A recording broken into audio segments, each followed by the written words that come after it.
Le chanteur et ex-star du tennis, Yannick Noah, a décidé de mettre en vente certains objets de sa collection d'art.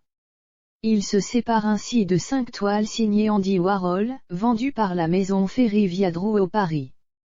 Il peut espérer repartir avec un chèque à 6 chiffres. Le 17 décembre prochain, la maison Ferry proposera aux enchères, lors d'une vente intitulée Œuvres choisies, bijoux, art décoratif, art contemporain, une série de 5 sérigraphies signées Andy Warhol représentant le mythique chanteur du groupe Rolling Stones, Mick Jagger. Des toiles qui appartiennent à Yannick Noah.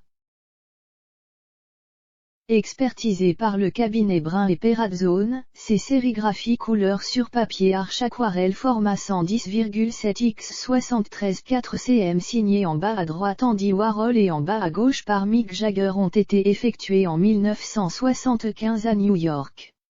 Elles représentent le chanteur disposé ce jour-là à poser sous la focale fixe du Polaroid du roi du pop art 5 poses, 5 attitudes, mais toujours le même esprit résumé par 3 mots que nous connaissons tous.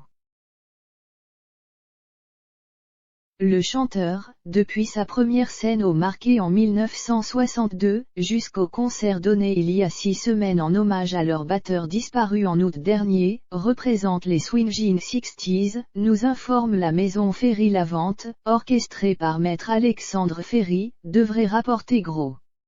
L'ancien champion de tennis Yannick Noah, qui a acheté ses œuvres à New York en 1987, peut envisager de toucher une belle somme d'argent puisque chaque sérigraphie est estimée entre 30 et 40 000 €. En toute logique, si les 5 sérigraphies se vendent à ce prix minimum, cela porte le montant à un chèque à 6 chiffres.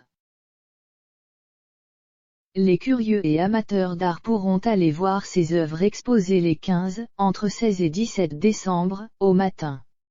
En revanche, il n'est pas certain que Yannick Noah fasse le déplacement, lui qui a choisi de quitter la France, même s'il continue de faire des séjours dans l'Hexagone. Il a récemment été vu avec ses enfants à Paris. À noter que cette vente propose un total de 45 lots parmi lesquels on peut aussi compter sur des œuvres de Braque ou Jouve ainsi que sur des bijoux de chez Boucheron, Hermès ou encore Chaumet. Peut-être que quelques privilégiés auront droit à de chics cadeaux au pied du sapin de Noël dans quelques semaines.